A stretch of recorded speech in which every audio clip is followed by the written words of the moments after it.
llamada por este nombre hebreo en la Biblia fue Abraham. Cuando Abraham cruzó al otro lado, diga cruzar al otro lado.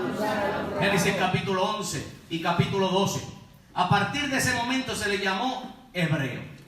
La palabra hebrea para hebreo es ivri, que viene de la raíz de abar, que significa cruzar al otro lado. ¿Cuántos han visto la película Avatar? Avatar, la película de Avatar. Esa es la palabra hebrea. Avatar, cruzar al otro lado. Es decir, alguien que cruzó. Estos creyentes judíos habían cruzado al otro lado en Cristo. Pero también en Gálatas capítulo 3, verso 7, el apóstol Pablo nos dice: sabed por tanto que los que son de fe, estos son hijos de Abraham también. Ellos cruzaron como nación, pero nosotros como hijos de Dios en Cristo también hemos transicionado. Diga, también hemos cruzado. Al otro lado. Los receptores de esta epístola de Hebreos eran judíos creyentes que habían cruzado por la fe, por medio de la fe al otro lado. Habían salido del judaísmo al cristianismo, a ser cristianos, y de vivir por las obras de la ley a vivir por la fe en Cristo. Por causa de esta verdad que ellos habían creído, estaban siendo perseguidos y amenazados de muerte. Ellos habían experimentado dos grandes persecuciones.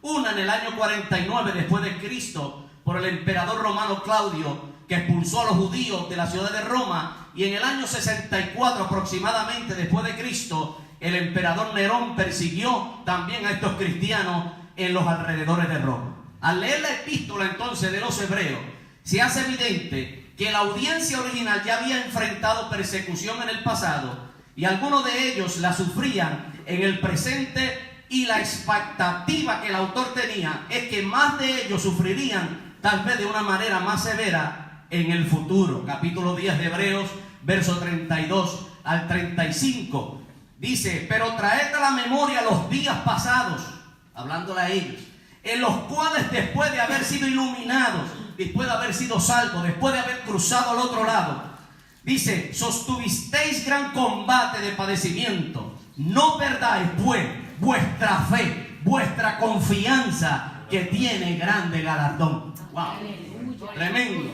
Es por esta causa por lo que muchos de ellos estaban tomando la iniciativa de negar la fe y revelación del nuevo pacto, que es el Hijo hablando en el presente, y la superioridad del Hijo sobre los profetas y los ángeles. El escritor de los Hebreos hace un paréntesis, diga conmigo un paréntesis, no abandonando el contexto, sino para establecer la primera de 5 advertencias que hay en el libro de los Hebreos, en esta epístola. En otras palabras, ya no es una cuestión de conocimiento a tratar, sino que ahora es un asunto de práctica. Diga conmigo, de práctica. Porque ya ellos conocían al Hijo. Ellos ya conocían al Hijo. Ahora no es un asunto de conocimiento. Ahora es un asunto de practicar aquello que conocen. Diga, practicar aquello que conocen. El escritor, y repito, no abandona el contexto que él viene narrando y desarrollando de la superioridad del Hijo, sino que viendo el descuido, diga conmigo, descuido, que había en estos creyentes, los cuales se estaban desviando de la verdad por causa de las persecuciones que habían experimentado en el pasado y estaban experimentando en la actualidad. El escritor procura el bienestar de ellos por medio de la exhortación a que se mantengan creyendo en el Hijo. Dígale que está a tu lado: mantente creyendo en el Hijo. A pesar de la persecución, mantente creyendo en el Hijo. Al mensaje del Evangelio que ellos habían oído, al mensaje del nuevo pacto que ya ellos habían experimentado a través del Hijo. Diga, lo que yo he experimentado a través del Hijo es mucho mayor. Diga, es mucho mayor. En el verso 1, el escritor comienza su advertencia diciendo: por tanto. Diga conmigo, por tanto. La expresión sería: a causa de lo que venimos diciendo. Eso es un link, un hook. A causa de lo que venimos hablando, de la superioridad del Hijo, puesto que Cristo es el autor de la nueva dispensación, el cual está exaltado por encima de los profetas y de los ángeles. Debido a esto, que ya hemos establecido en Hebreos 1, es necesario. Diga, es necesario. Es nuestro deber, le dice el escritor de los Hebreos, es nuestro deber, tanto para ellos como para nosotros hoy. Les conviene, o les convenía a ellos también y a nosotros en el presente. Es una gran necesidad que el escritor ve en estos destinatarios, y es una necesidad emergente que ha sido producida por un gran descuido. La necesidad que el escritor ve en los Hebreos ha sido producida por un gran descuido, por el abandono que se ha tolerado en la vida de la fe. Yo sé que a mí Dios me tenía los pelos así de punta. Fui confrontado, y yo sé que Dios va a ministrar por el abandono que se había tolerado en la vida de la fe. Es una advertencia que el escritor establece al darse de cuenta de la frialdad y necesidad que tenían estos creyentes. En Apocalipsis capítulo 2, versos 4 al 5, vemos esta misma advertencia, donde el Señor le dice: pero tengo contra ti que has dejado tu primer amor. Esa palabra dejar es la misma palabra abandonar. Has abandonado a aquel que te salvó. Le has dado la espalda a aquel que te ha bendecido. Oh my God, esto es una advertencia. Esto viene del cielo. Esto viene del cielo. Te estoy advirtiendo. Te has descuidado y yo te estoy advirtiendo. Wow. Pero tengo contra ti que te has descuidado en aquel amor apasionado que sentía cuando te convertiste al principio. Wow. Y dice: es necesario que con más diligencia, diga conmigo, diligencia. Me acuerdo que el año pasado comenzamos con esta palabra, la pastora la predicó. Y no es casualidad que este año comencemos con la misma advertencia. Algo Dios nos está diciendo como iglesia. Dios te está hablando y te está advirtiendo. Sé diligente, iglesia de Dios. Wow. Aleluya. Que haya más rapidez, con más responsabilidad y confiabilidad en lo que yo he puesto en tus manos. Sé diligente con más esmero. Como dicen en mi país, mete mano en las cosas de Dios. Métele esfuerzo, esa es la palabra. Sé diligente, esfuérzate más. Hay gente que ya han quitado esa palabrita de esforzarse, porque han hablado de la gracia tanto que la han bajado a un nivel tan bajo. Y la gracia te enseña a trabajar. La gracia te empodera para que tú hagas la obra del Señor. La gracia te empodera para que tú vivas para Dios. La gracia te separa del sistema del mundo y te introduce al reino para que tú vivas para Dios y trabajes para Dios. Aquí hay hombres que Dios ha llamado, líderes que Dios hace tiempo que está llamando. Es tiempo que te levantes, te dice el Señor, a trabajar para la obra. Yo vengo a hablar en el nombre del Señor. Mis lágrimas yo las botaba mientras oía esto en mi espíritu. Es tiempo de trabajar. Es tiempo de esforzarnos en la viña de Dios. La gracia de Dios no es barata. La gracia de Dios tiene un precio, y es la sangre del Cordero de Dios. Tú y yo no la podemos pisotear ni desvalorizar. Tenemos que ser diligentes en este año. Este año yo creo en mi espíritu que es un año de reto, apóstol. Dios nos está confrontando y nos está retando. No podemos seguir sentados. Hay que salir, porque esta congregación tiene un llamado a las naciones.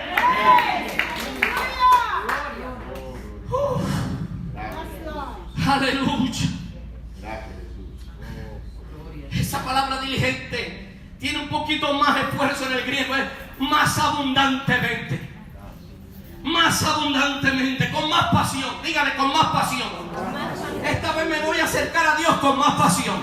Voy a orar con más pasión. Voy a interceder con más pasión. Voy a ofrendar con más pasión. Voy a congregarme con más pasión. Voy a predicar con más pasión. Voy a estudiar la palabra con más pasión. Aleluya, diligencia.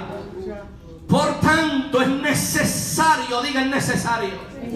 Hay una necesidad de ser diligente.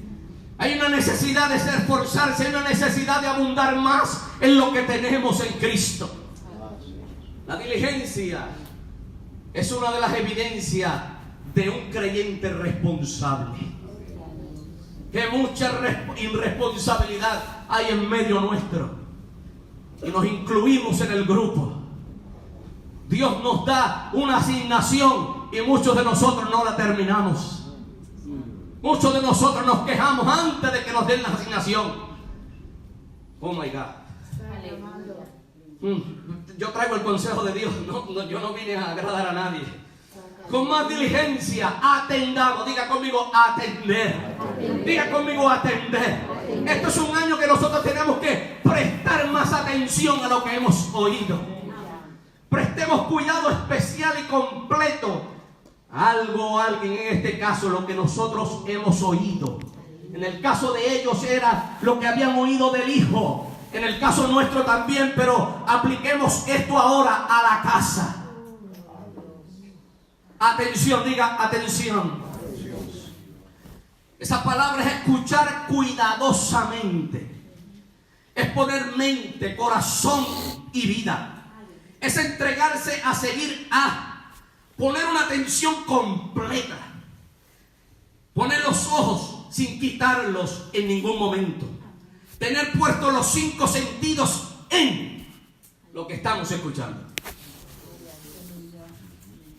Hechos 16:14 usa esta misma palabra y dice allí: entonces una mujer llamada Lidia, vendedora de púrpura de la ciudad de Tiatira, que adoraba a Dios, estaba oyendo. Diga conmigo, estaba oyendo. Por oír ocurrió algo. Por eso es que usted no puede venir a la iglesia a hablar por teléfono. No tengo compromiso con nadie. No tengo compromiso con nadie. A mis amigos que me quieran. Usted no puede venir a la iglesia mientras el predicador está predicando y tú con el celular. No hay evidencia que tú estés leyendo la Biblia. Habla, Señor, que tus siervos oímos. Amén. Aleluya. Alabanza, Jesús. No es posible que tú estés sentado un domingo donde Dios ha preparado el ambiente para escuchar la palabra de Dios a través del hombre, y un familiar tuyo esté codo a codo contigo. Tú, vete, fuiste a la tienda, fuiste a aquello. ¿Cómo te sientes? ¿Dónde compraste esa corbata? ¿Dónde? De ahora en adelante usted tiene que tomar un carácter y una actitud y decirle: déjame quieto que yo estoy sentando oyendo. A mí no me gusta que nadie me moleste cuando yo estoy escuchando la palabra de Dios. No, mis hijos se ponen inquietos y yo me pongo nervioso. Y hago un truco de eso por allí y siento uno por allí. Pero no me gusta que me molesten cuando yo estoy escuchando la palabra de Dios, porque hay algo que se activa. Hay algo que se activa cuando tú estás atento a la voz de Dios, y es que Dios mismo te abre el corazón para que tú creas. Y si tú estás estorbando a tu hermano,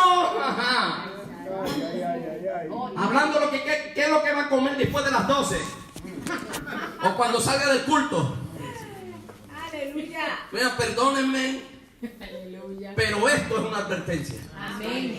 Aleluya. Gloria a Dios. Y es duro escucharlo. Es duro.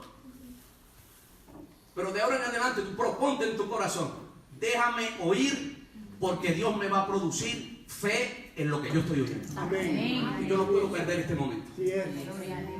Estos cristianos judíos habían dejado de atender, de prestar más atención, de escuchar a lo que tenían en el presente, para atender lo que era una sombra en el pasado.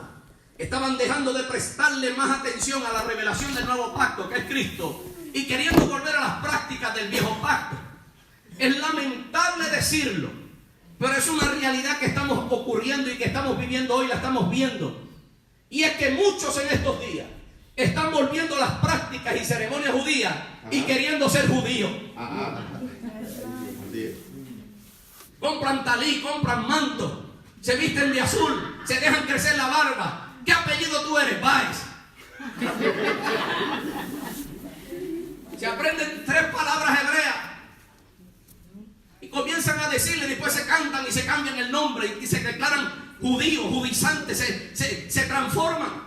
Y es lamentable decirlo, que hay personas dentro de nuestras congregaciones que tienen intenciones de querer ser judíos, judaizarse. Y ellos no saben el peligro que se están metiendo. Gálatas. Sí. Gálatas. Esa es la asignación. Aquí hay una alerta. Alerta. ¡Pep! Alerta. Atendamos ¿qué? A las cosas que hemos oído. El escritor se incluye. A las cosas que ustedes no, a las cosas que hemos oído. El escritor de Hebreos se incluye. Y esto tiene una doble afirmación. Escuchen, escuchen. Escuchen, escuchen. ¿Qué fue lo que ellos escucharon? Al Hijo en Hebreos 1. Escuchen, escuchen. ¿Qué fue lo que ellos escucharon? Al Hijo en el capítulo 1. En estos postreros días nos ha hablado por el Hijo. ¿Quién nos habló? Las verdades del Evangelio. Ay, ay, ay, ay. Hebreos 4:2, porque también a nosotros se nos ha anunciado las buenas noticias. ¿Qué fue lo que ellos escucharon? Que el Hijo es heredero de todo, que Él es el creador del universo, que Él es el resplandor de la gloria, que Él es la imagen misma de su sustancia, que Él es el que sustenta todas las cosas con la palabra de su poder, que Él es el que nos purifica de nuestros pecados por medio de sí mismo, que Él está sentado a la majestad en las alturas, que Él heredó un nombre más excelente, que fue engendrado por el Padre, que Él es el primogénito y los ángeles le adoran, que está en el trono, que fue ungido por el Padre, que es Señor, que es el fundador de la tierra, que permanece para siempre, que es el mismo y sus años no terminan. Eso fue lo que ellos estaban oyendo. Escuchen, escuchen. Santo Dios. ¿Qué fue lo que ellos oyeron? Que el Hijo es mucho mejor. Y la palabra ahí es mucho más excelente. Esa es la palabra. Mucho más mejor. Mucho más mejor. Y la palabra ahí es diaferó, que significa excelente. Mucho más. Lo que ustedes no han oído, Iglesia Calvario, es mucho más excelente. Oír al Hijo es mucho más excelente. Porque tienes mejores provisiones, tienes mejores frutos, tienes mejores bendiciones, tienes mejores. Ay, ay, ay, ay, ay. Es el Hijo, digan, es el Hijo. Se trata del Hijo. No sea que nos deslicemos. Wow. Presten atención. Por tanto, es necesario que con más diligencia atendamos a lo que hemos oído. No sea que nos deslicemos. Este verbo solo se encuentra aquí en este capítulo. No se encuentra en más ningún lado en el Nuevo Testamento. Y es un término náutico, naval. Tiene que ver con naves, con barcos. Es cuando un barco que no ha sido bien anclado se va alejando poco a poco. Diga, alejando poco a poco. Hasta irse a la deriva y apartarse por completo. Wow. Es ser arrastrado por una corriente de agua y extraviarse. También se usa en Proverbios, capítulo 3, verso 21, esa palabra dice: hijo mío, no se aparte. Esa palabra apartarse es desviarse, deslizarse. Estas cosas de tus ojos. ¿Qué nos está diciendo aquí? El deslizarse de la verdad era una posibilidad para los judíos cristianos que estaban titubeando en la fe. El escritor se incluye, dándonos a entender que no le estaba hablando a personas que nunca habían oído o conocido el Evangelio, sino a creyentes que ya habían oído el Evangelio, pero no tenían ninguna clase de compromiso con el Evangelio. Que mucha gente hay en medio de nosotros que escuchan al Hijo todos los días, pero no tienen ninguna clase de compromiso con el Hijo. Ay, llenan nuestros púlpitos, llenan nuestras butacas, llenan las congregaciones todos los domingos, todos los fines de semana. Y el 80%, según alguien dijo, no tienen compromiso con el Cristo que los levantó, los resucitó y los salvó. Wow. Podremos muchas veces estar en la iglesia oyendo al Hijo, pero nunca llegar a tener un verdadero compromiso con Él. Lo tenemos el ejemplo de Pedro. Pedro andó por 3 años con Él. Y en un momento dado, comenzó a deslizarse hasta que lo negó. Hasta que lo negó. Porque el que se está deslizando nunca dice que se está deslizando, sino que siempre dice: yo soy del Centro Cristiano Calvario, yo doy mi vida por esta casa, yo doy mi vida por Dios. Hasta que llega el momento.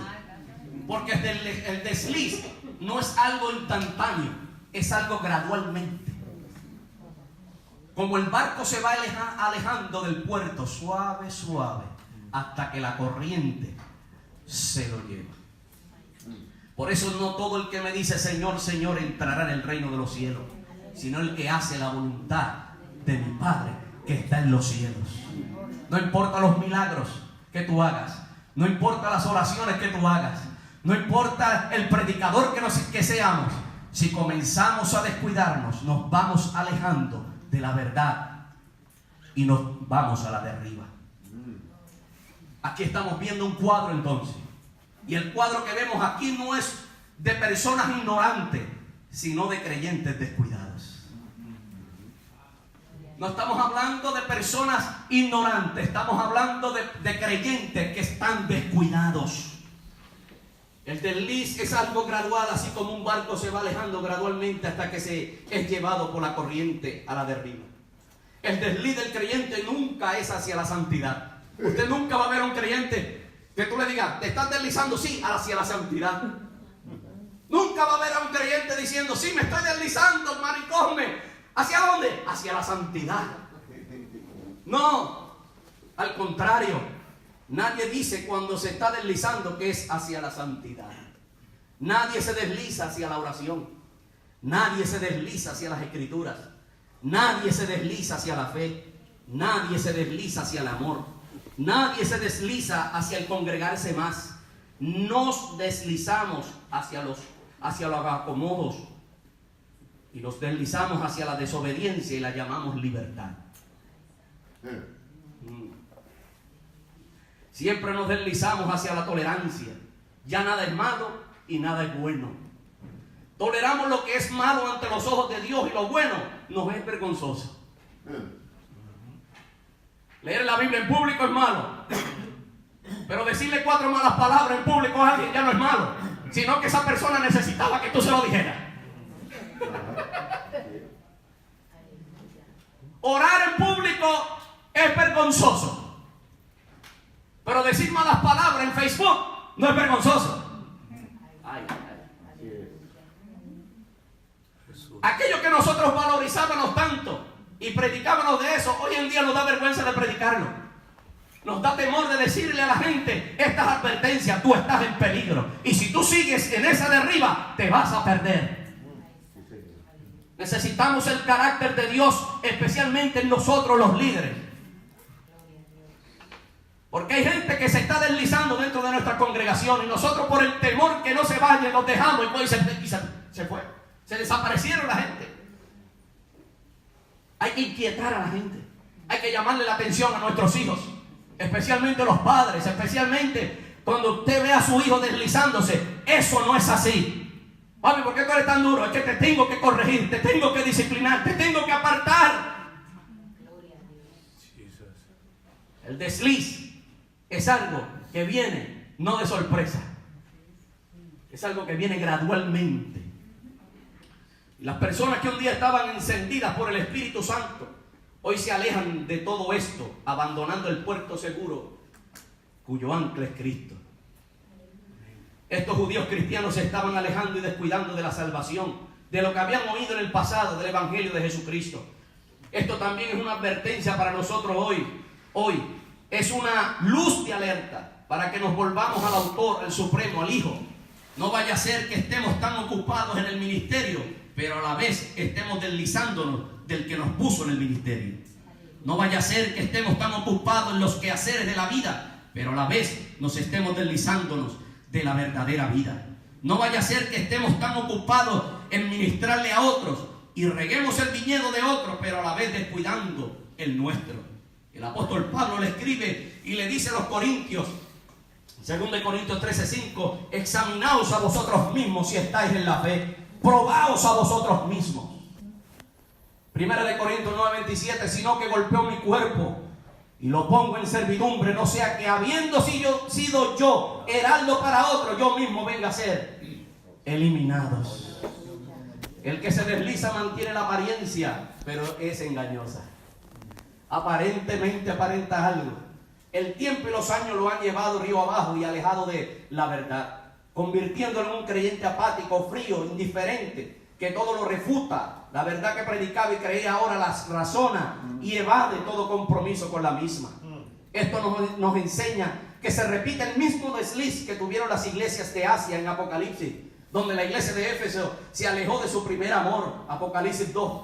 La iglesia de Pérgamo, que toleraba la falsa doctrina, Apocalipsis 2:12. La iglesia de Tiatira, permitiendo que un espíritu profético de engaño enseñara y sedujera a los siervos a fornicar y a comer cosas sacrificadas a los ídolos. La iglesia de Sardis, que tenía nombre de que estaba viva, pero estaba muerta, Apocalipsis 3:1. Y la iglesia de la Odisea, que no era fría ni caliente, estaba en un estado de indiferencia. ¡Wow! ¡Qué advertencia tremenda! Porque si la palabra dicha por medio de los ángeles, el escritor entonces nos lleva ahora al pasado, a la ley de Moisés, donde los ángeles fueron los mediadores de esta ley, en Hechos 7:53. Porque si la palabra dicha por medio de los ángeles fue firme, diga, fue firme. O sea, lo que ella decía se cumplía. Está hablando de la ley de Moisés. Lo que se dictaba se ejecutaba. El escritor entonces exalta y diciendo, si la ley que estaba basada en sombras, símbolos y figuras fue segura, fue cierta, fue dura, fue confiable y establecía lo que había dicho y tenía una garantía legal, porque su autor lo había establecido así, de tal manera que el que la obedecía era bendecido y el que la desobedecía era maldecido.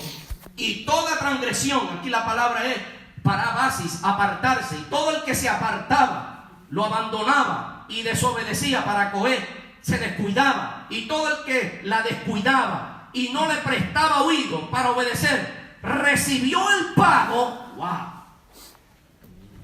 ¡Wow! Hay tanto que...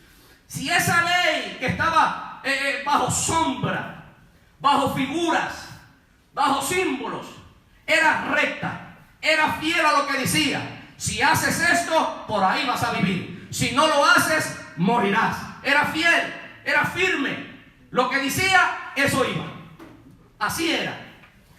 Y toda transgresión contra esa ley, toda desobediencia, todo el que le dio la espalda, ya ustedes saben la historia, todo aquel que no creyó, todo aquel que decidió no escuchar, no atender, no oír a esa ley, recibió el pago. Usted sabe cuál fue el pago: que todos murieron en el desierto, que todos fueron muertos, acabados, ninguno entró a la tierra prometida. ¿Cuánto más ahora nosotros que estamos en el nuevo pacto, que estamos en Cristo, que hemos cruzado al otro lado, que estamos en la gracia, que estamos en la justicia, que hemos sido perdonados, lavados por la sangre del Cordero de Dios?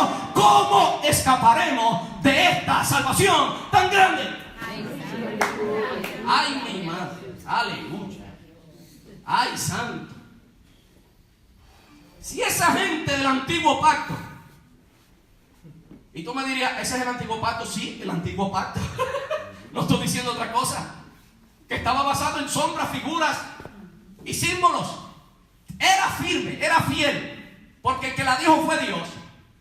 Y todo el que la desobedecía recibió el pago.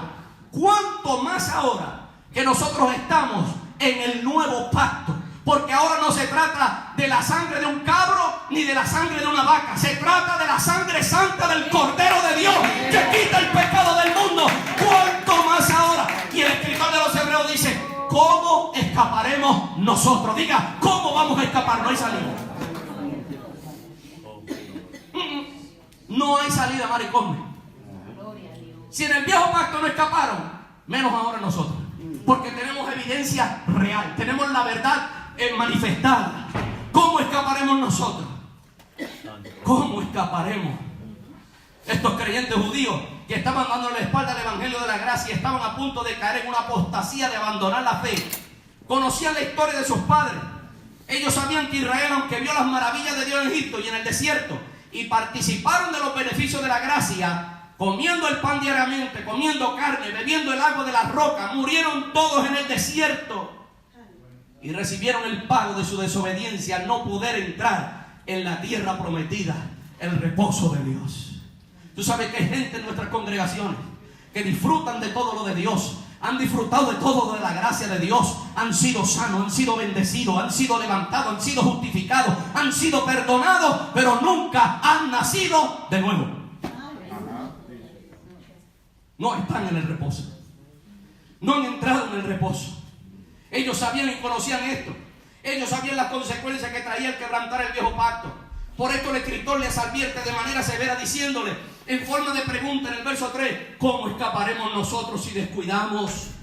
Habiendo descuidado esto, habiendo sido negligente, una salvación tan grande, no hay escapatoria, no hay otra alternativa. No hay otro lugar para donde ir, solamente Cristo, volvernos al Señor, arrepentirnos, cambiar de mentalidad y decir, Señor, yo fallé, Señor, yo me he estado alejando, me he estado descuidando, he dejado de oír, he dejado de congregarme, me he entretenido en tantas cosas del sistema del mundo que ya yo no sé nada, me siento vacío. Volver la mente, arrepentidos. No hay escapatoria. ¿Cómo escaparemos de la disciplina del Señor? Esa es la palabra. ¿Cómo nosotros escaparemos? Te van a disciplinar. Nos van a disciplinar si nos descuidamos. Va a haber una disciplina. Como cuando un hijo desobedece a un padre. Muchos oyen esta palabra y creen que es fuerte y correazo. Y esas cosas, disciplina es entrenamiento. Te van a sentar en un lado, te van a separar del grupo y te van a ir a orientar, te van a decir, hijo, por esto es que tú estás así. Ahora tienes que ser disciplinado, entrenado, para que vuelvas otra vez al puerto seguro. Para que vuelvas otra vez. Hoy en día hay tanta gente en nuestras congregaciones tan descuidadas que dejaron la práctica de la gracia, abandonaron la práctica diaria de la vida cristiana. Sacaron sus ojos del autor de la salvación y los pusieron en su propio yo. Son personas que practican lo ético y imitan el cristianismo, pero a la vez son personas que no han nacido de nuevo. Este descuido se refiere a la negligencia, una desconcentración, un olvido, una distracción, un desliz. Se trata de una acción que revela una falta de precaución o de cuidado. Cristianos que ya no se preocupan, se procuran por nada. A ellos les da lo mismo, pecar o no pecar. Porque la mentalidad de ellos equivocada dice, el Señor me va a perdonar otra vez. Bien erróneo. Eso es una mentalidad no cristiana. Eso es una mentalidad errónea que necesita arrepentirse. Necesita arrepentimiento. Estoy terminando. No hay escapatoria. No hay escapatoria. Será disciplinado. La pregunta entonces que nos viene a nuestra mente sería, ¿por qué no habrá escapatoria? ¿Y por qué la disciplina será más severa? Por el valor de la salvación tan grande. Por el valor que tiene esta salvación. Por el alto precio de la misma. Por su sufrimiento y la muerte de Cristo. Porque convenía aquel por cuya causa son todas las cosas y por quien todas las cosas subsisten. Y habiendo de llevar muchos hijos a la gloria, perfeccionarse por aflicción al autor de la salvación de ella. Esta salvación tan grande. ¿Por qué es tan grande? ¿Qué es lo que la hace tan grande esta salvación? Número 1, por su autor. Por su autor. Número 2, ahí están las citas. Por su alcance, por sus resultados, porque es eterna, por su costo enorme, porque nos retorna y nos reconecta a Dios. Y el escritor nos lleva a lo último, el capítulo 4, al versículo 4. Y nos da 3 razones por qué es que esta salvación también es tan grande. 3 razones, rapidito. Una, el verso 3, fue anunciada por el Señor mismo. La anunció el Señor mismo, no por Moisés, no por los profetas, no por los ángeles. Ellos solo fueron portadores del mensaje, pero Cristo es el mensaje mismo. Los profetas, los ángeles trajeron el mensaje, eran ministros, pero Cristo mismo es el mensaje. Diga, Cristo es el mensaje. Él es el heraldo del reino. Él es el mensaje y el mensajero a la vez. Él es el evangelio y el evangelista a la vez. Él es el mensaje del nuevo pacto y el pacto a la vez. Santo. Él proclamó el mensaje de salvación. Desde entonces comenzó Jesús a predicar y a decir, arrepentidos porque el reino de los cielos se ha acercado. Por esto es que el escritor abre esta paréntesis y lleva a cabo esta advertencia, porque los creyentes judíos estaban rechazando el mensaje mismo de la salvación. No era cualquier cosa que estaban rechazando. Ahora usted entiende la advertencia. ¿Por qué tanta la advertencia tiene tanta fuerza y tiene tanto fuego? Porque ellos no estaban rechazando a Moisés. Ellos no estaban rechazando a los profetas. Ellos estaban rechazando el mensaje mismo, a Cristo. Y si rechazaban a Cristo, no hay más cosa que hacer, no hay más alternativa, no hay salida. Y que mucha gente nosotros vemos hoy en día en las congregaciones que se van desviando y a lo último de su vida ya se han desviado tanto que optan por no creer. Encontré una página en internet de una institución que se abrió por causa de todos aquellos pastores y evangelistas, profetas que predicaron por muchos años el evangelio y que trajeron mucha gente a la iglesia, pero decidieron un día no creer en el evangelio que predicaron y decidieron ser ateos. Y hay un lugar, una institución que los recoge a ellos, los reúne para que ellos den testimonio de que ellos eran predicadores, de que ellos profesaban, de que Jesucristo es el Señor, pero un día decidieron no creer. Y así en medio nuestro hay mucha gente que deciden un día darle la espalda a Dios, apostatar de la fe, darle la espalda a Dios y decir: ya yo no creo más en Dios, ahora yo soy ateo, ahora yo soy nihilista, no creo en nada ni en nadie, ahora no existe nada malo ni nada bueno. Viven por vivir. Y tú los oyes hablando y es un corazón dispuesto a negar a Jesucristo. A Jesucristo. Ese era el problema. Ellos no estaban rechazando cualquier evangelio, ellos estaban rechazando a Jesucristo mismo. 3. Segundo, fue anunciada por los que la oyeron. Los apóstoles, que fueron testigos presenciales de esta, tal como nos enseñaron los que desde el principio lo vieron con sus ojos y fueron ministros de la palabra. Primera de Juan 1, 2, 4, lo que era desde el principio, lo que hemos oído, lo que hemos visto con nuestros ojos, lo que hemos contemplado y palparon nuestras manos, tocante al verbo de vida, porque la vida fue manifestada y la hemos visto y testificamos y anunciamos. Los apóstoles son testigos presenciales de esta salvación tan grande. Y tercero, Dios mismo da testimonio, o daba testimonio, y da testimonio hoy en día, junto con los discípulos, de esta salvación tan grande. ¿Cómo Dios da testimonio? A través de las señales, a través de los prodigios, y a través de las maravillas, y a través de los dones del Espíritu Santo operando en la iglesia. Y yo creo en el nombre del Señor que esta advertencia que Dios ha permitido que nosotros estudiemos hoy, una de ellas, porque es la primera, yo sé que muchos de ustedes la van a tocar las otras, es una advertencia para retornarnos a Cristo otra vez. Amén. Porque tenemos mucho testimonio. Dios mismo da testimonio de que esta salvación es real. Si usted quiere saber si es real, busque el libro de los Hechos. Y aquí tú va a haber milagros, va a haber señales, y va a haber prodigios, va a haber maravillas que seguían y confirmaban el mensaje de los apóstoles. Por eso yo creo que cada vez que un predicador predica, y yo declaro esa palabra ahora mismo, que cada vez que un predicador predica la palabra es respaldada por el cielo, y hay milagros y hay señales. Y yo declaro en el nombre del Señor que mientras los predicadores predicamos desde estos púlpitos, milagros ocurren, milagros, señales, maravillas, prodigios. Los muertos resucitan, los cánceres son sanados, los cuerpos son libertados en el nombre del Señor. Dios mismo respalda su palabra. Dios mismo da testimonio de esta salvación tan grande. Diga, de esta salvación tan grande. No lo descuidemos. No descuidemos esto. No pretendamos de que porque estamos bien y nos sintamos bien, podemos hacer las cosas a nuestra manera. No nos desviemos. Seamos más diligentes. Seamos más responsables. Oh Dios, Padre, gracias.